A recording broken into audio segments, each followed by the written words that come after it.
Marobe ny zavatra tian'ny tompo ampahirizina antsika tamin'ity androandroany ity a.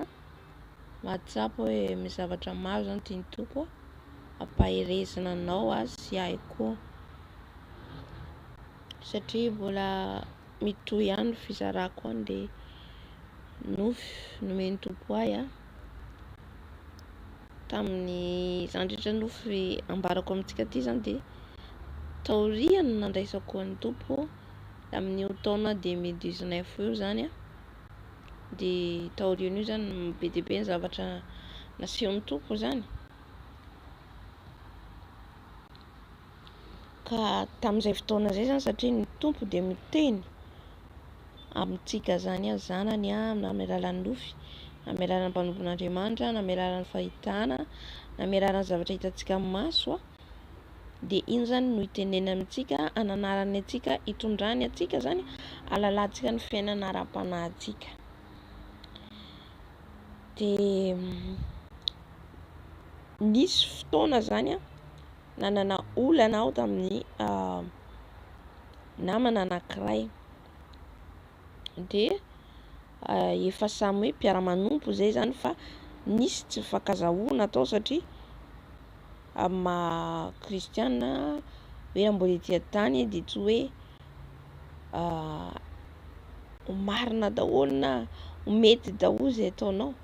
Fa misy foana zany ny fifandirana, misy ny tsy fifankazahoana fa ny zava-dehibe de ny fifandaminana.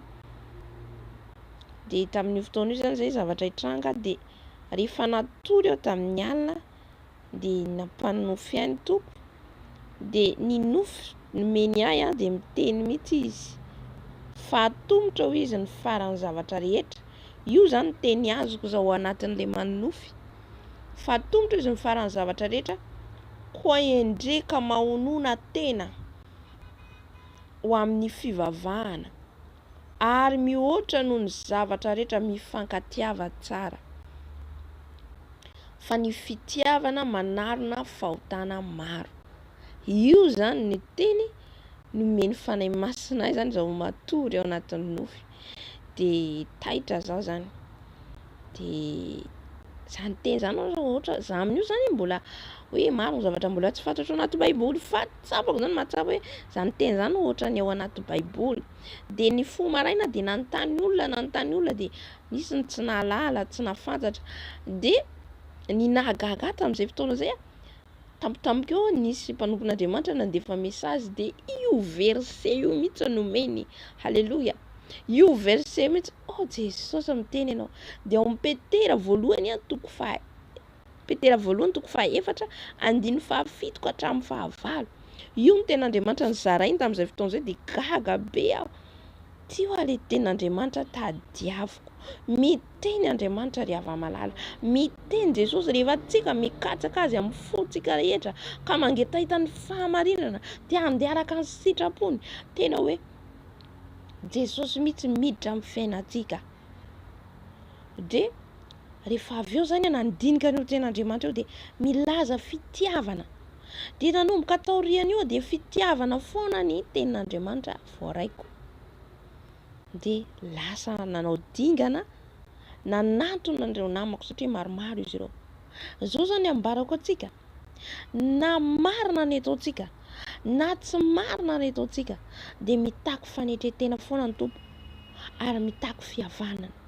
Satria io izy itsika de natao hiavana amin'ny olona rehetra. De lasa nandeha nanantona an'io satria navesatra tao anatiko le teny. Mavesatra io tenin'ny fanahy masina io raha vao tsy tanterahantsika. Miverimberina eo amintsika satria tiantsika hadio ho afaka tanteraka. Satria tsy afaka hiasa izy raha maloto tsika. Lasa nanantona an'le rahavavy. Miaraka amin'ny maromaro izy ireo a. Zaho moa tsy hanazava ny antony eto fa ny tompo mahalala. Fa ny tiako hazavaina zany de le resaka hoe fitiavana. Le fomba nitenen'ny fanahy masina hiavana amin'le olona. Automatika zany aho tonga de hoe tonga saina hoe mila mihavana amin'ireo rahavaviko ireo. Nanantona an'izy ireo aho. Ny foana tamin'izy ireo mpabe maso aho. Ilaitsika zany. Fanetretena lehibe zany. aza jerena hoe izy hoe nifonako, izy hoe ohatra zao no ataony anahy. Aza mijery an'izany ianao. Mandehana, ataovy ny dingana zay ataonao, ataovy ny aparinao zany.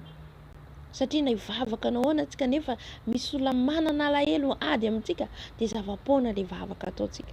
Lasa ry havana, nanantona an'le rahavavy dia nifona tamin'izy ireo. Vita ny fifona koa dia niala. Tohizako ny diako. Ohatra zay zany takiany Tompo amintsika. Misy olona manalelo amintsika na marina na diso antsika, aza manamary tena. Fa antsika zany dia lasa manao ny dingana ataontsika vita iny. Tohizantsika ny lalantsika dia naza ny sisa na izy mbola inona ny resaka eo dia efa vita ny nataonao. Aleloia.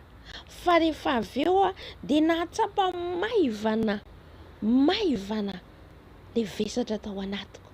Haleloia. Zany fiasan'ny fanahy masina amintsika zanany. Tsy avelany zany tsika ho irery. Tsy avelany. Ampalalantsika ny zava-mahazo. Ny zavatra lalovantsika dia eo izy.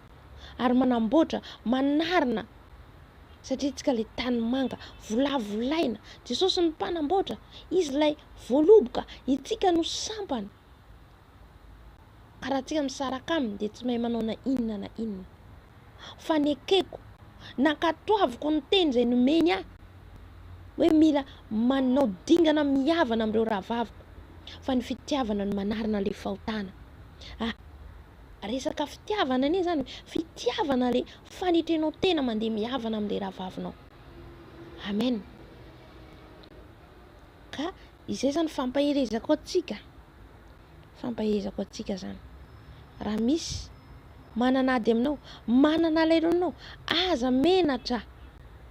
Aza mijery ny plasy misy anao na inona ny plasy misy anao hoe za ty farany ambony ve anjako ny andeha hihetra eo anatrehany. Aza mijery an'izany fa ataovy ny dingana, ataovy ny anjaranao.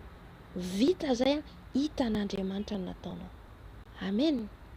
Dia voninahitra ho an'i Jesosy irery ihany. Raha mbola tiany Jesosy miverina etsika dia mbola mizara hatransika ny nofy, ny fijoro vavolombelona, ny revelation men'ny fanahy masina. Amen.